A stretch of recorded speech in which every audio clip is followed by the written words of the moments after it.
Na hawa ndugu zetu ambao wako ndani ya chama cha ODM wanasema wao wana support hii kitu inaitwa broad based. Hakuna ubaya, wewe support tu, lakini msifikirie nyinyi ni wajanja sana. Ukikaa unasikiza mdomo ya hawa watu wa broad based, wanaona wao ni wajanja sana. Anaanza baba alituambia mpaka sijui 2027 sijui Ruto akifanya hii sijui akifanya ile ati sijui tutamuunga mkono. Nani alikuambia? Baba alisema, who has told you that ODM will not have a presidential candidate in 2027? Who has told you? Heshima kubwa ambaye tunaweza fanya kwa Raila, tusiingize maneno kwa mdomo ya mtu ambaye amelala, kwa sababu hawezi amka kujitetea, si ndio? Mimi kama Sifuna nataka niseme ninawaheshimu wabunge wa ODM ambao wamesimama kifua wazi, kama ndugu yangu Samuel Atandi amesimama kifua wazi akasema yeye baada ya baba kufa sasa kiongozi wake ni nani? Ruto. Hiyo ni sawa, tunaheshimu hiyo demokrasia. Lakini hawa wakora ambao wanajificha ndani ya ODM na kila siku wanasukuma sera ya William Ruto, leo nataka niwaambie nyinyi sio wajanja. Tunajua ile kitu mnasema na tumeonea nje ya 18. Na sisi ambao tumesema hatutamuunga mkono William Ruto, pia sisi tupewe nafasi ya kuzungumza. Na nimesema mimi Sifuna, mtu yoyote ambaye atatusaidia kufurusha Kasongo ni rafiki yangu. Tukianza na ndugu yenu hapa anaitwa Fred Matiang'i.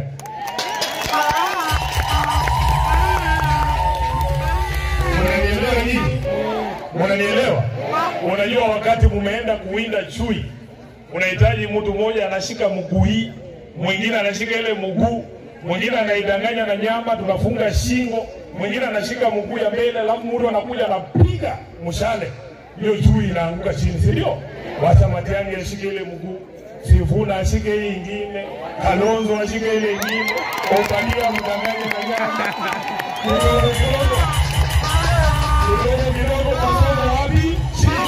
Lakini ile kitu ambayo tunajua ni kwamba nchi yetu haiwezi kuendelea jinsi ambavyo inaendelea. Hatuwezi kuendelea jinsi tunaendelea. Nataka nikamilie hapo, nasikia wakati umesonga. Nataka seneta pale Nairobi. Jana Rais William Ruto alikuja kule kwenye bunge. Kawaida yangu tangu nichaguliwe mimi huwa siendi mikutano ya William Ruto, kwa sababu najua utakaa hapo kusikiza uongo tangu mwanzo mpaka mwisho. Na unajua kuna mjumbe amewaambia hapa, sheria za bunge zinasema saa ile rais anazungumza kila mtu lazima akae kama amenyamaza. Sasa mimi vile mnanijua, mtu akisema uongo nitanyamaza kweli? Si nitasimama niseme hiyo ni uongo? Na weta kwa hapo wanangoja tu Sifuna akisema nirushwe nje miezi 6. So afadhali nikae nyumbani nakaa nikiangalia naandika, akisema hii nasema hiyo ni uongo. Kama anadanganya wananchi lazima tuseme hiyo ni uongo.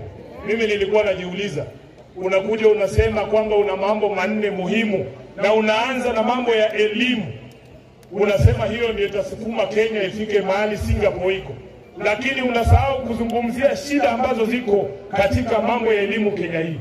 Mnajua nyinyi kina mama, watoto wetu ambao walifanya mtihani wa KCSE na KCPE mwaka wa 2024 mpaka leo hawajapata certificate zao. Watu wanaenda kuapply kazi za jeshi za polisi bila hiyo certificate, utapata kweli? Sasa serikali hii ya Ruto hata kuprint certificate ya vijana imewashinda. Hiyo ni serikali kweli? Wako na walimu zaidi ya 20,000 wale wa junior secondary ambao ni ma-intern walikuwa wanafanya internship zao zinaisha Disemba mwaka huu. Unakuta waziri mmoja wa serikali ya Ruto anaitwa Mbadi anasimama anasema tumetenga shilingi bilioni 6 ya kuajiri hawa watu on permanent basis. Alafu mwenzenu huyu Ogamba ambaye anatoka hapa Kisii anasimama anasema hakuna kitu kama hiyo. Sasa waziri gani ambaye wananchi wataamini? Tutaamini Mbadi ambaye anasema kuna pesa, ama Ogamba ambaye ni waziri wa elimu ambaye anasema hakuna kitu kama hiyo? Na rais anakuja bunge hazungumzii hiyo kitu. Sisi tunataka tujue kutoka kwa Mheshimiwa William Ruto, hawa interns wa JS ambao contract zao zina expire December, unawaandika ama huwaandiki, kuna pesa ama hakuna pesa. Tusonge mbele. Tunapozungumza serikali kuu, ukiangalia ile madeni ambayo iko nayo ya private universities, karibu shilingi bilioni 60 ya wale sponsored students ambao serikali imekataa kulipa. Wewe unakuja bunge unaongea mambo ya elimu, unatuambia ndio itatufikisha mahali Singapore iko, na hauguzii haya maneno. Kweli wewe unajua ile kazi unafanya kweli? Anakuja anazungumza mambo ya afya. Mambo ya afya. Mama zetu kila siku kule kwenye Senate tunaambiwa mama amezaa hospitali fulani, hospitali imekataa kumwachilia, wamekatalia mama, wamekatalia mtoto kwa sababu hakuna pesa ya kulipa. William Ruto mwenyewe akisimama mbele ya watu anasema ati ukienda hospitali uitishwe pesa ati upigie polisi. Mimi najua uhusiano wetu na polisi, sisi si marafiki. Wale wako hapa tu ndio rafiki zetu, kama wewe ni rafiki yangu. Lakini wewe hatuwezi kukupigia simu wakati SHA imekataa kulipa. Ndio maana nilisimama bunge nikasema William Ruto akikuja hapa mumuitishe namba yake mwenyewe. Hospitali ikikuitisha pesa usipigie polisi, pigia nani? Ruto. Pigia nani? Ruto. Kwa sababu yeye ndiye alisimama akasema baada ya sisi kukatwa zile pesa tunakatwa, matibabu itakuwa bure. Na kama sio bure, yeye ndiye atalipa. Harambee zinaendelea. Mgonjwa akipatikana na kansa ama ugonjwa mwingine mzito, familia hapa zinauza mashamba, zinauza ng'ombe hadi tuweze kulipa bili ya hospitali. Ruto alisimama na kwa kinywa chake mwenyewe akasema SHA ikiingia matibabu itakuwa bure. Hizi harambee ni za nini? Hizi harambee ni za nini? Hapa Kisii harambee zimeisha? Zimeisha hazijaisha? Hospitali zetu za county ukiangalia zile pesa ambazo zinahitajika zaidi ya shilingi bilioni 70 ambazo SHA inadaiwa na hospitali zetu. Hata hospitali za makanisa serikali ya William Ruto imekataa kulipa. Kwa hivyo akikuja pale bunge na uongo, mimi kama Sifuna siwezi kaa hapo, kwa sababu nimewaambia damu itachemuka niseme hiyo ni uongo, wanirushe nje miezi 6. Na mimi lazima nikuwe hapo kutetea wananchi, si ndio? So mimi nakaa nyumbani naona uongo kwa TV tu, akisema uongo moja napiga shot. By the time amemaliza tumelewa chakare, kwa sababu ni uongo tupu anaongea. Sasa mimi nataka niwaombe mama zangu, sisi wana ODM, nilikuwa pale KICC wakati ambapo tuliandika mkataba na chama cha UDA. Hiyo 10 point agenda William Ruto hakuzungumzia hata point moja wakati ambapo alikuja pale bunge. Tulisema tunataka watu waache kuchukuliwa na polisi kiholela na kuuawa na polisi. Bado nasikia kuna ripoti vijana wanachukuliwa na polisi. Si ni kweli? Sasa wewe ukituambia kwamba umetekeleza yale ulisikizana na Mheshimiwa Raila Odinga, wacha kuweka maneno kwa mdomo ya Mheshimiwa Raila Odinga, kwa sababu baba alinipa hiyo kazi. Mimi ndio mwenye kuandika huo mkataba na marking scheme ni mimi niko naye.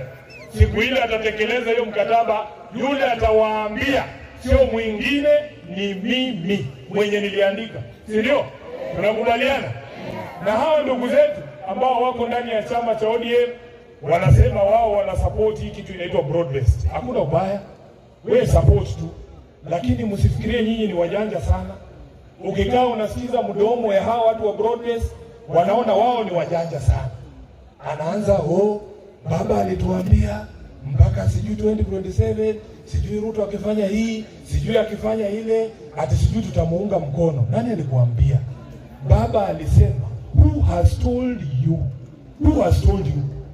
that ODM will not have a presidential candidate in 2027? Who has told you? Heshima kubwa ambaye tunaweza fanya kwa Raila, tusiingize maneno kwa mdomo ya mtu ambaye amelala, kwa sababu hawezi amka kujitetea, si ndio? Mimi kama Sifuna nataka niseme ninawaheshimu wabunge wa ODM ambao wamesimama kifua wazi, kama ndugu yangu Samuel Atandi amesimama kifua wazi akasema yeye baada ya baba kufa sasa kiongozi wake ni nani? Ruto. Hiyo ni sawa, tunaheshimu hiyo demokrasia. Lakini hawa wakora ambao wanajificha ndani ya ODM na kila siku wanasukuma sera ya William Ruto, leo nataka niwaambie nyinyi sio wajanja. Tunajua ile kitu mnasema na tumeonea nje ya 18. Na sisi ambao tumesema hatutamuunga mkono William Ruto, pia sisi tupewe nafasi ya kuzungumza. Na nimesema mimi Sifuna, mtu yoyote ambaye atatusaidia kufurusha Kasongo ni rafiki yangu. Tukianza na ndugu yenu hapa anaitwa Fred Matiang'i.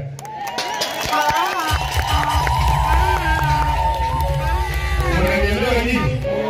Unanielewa?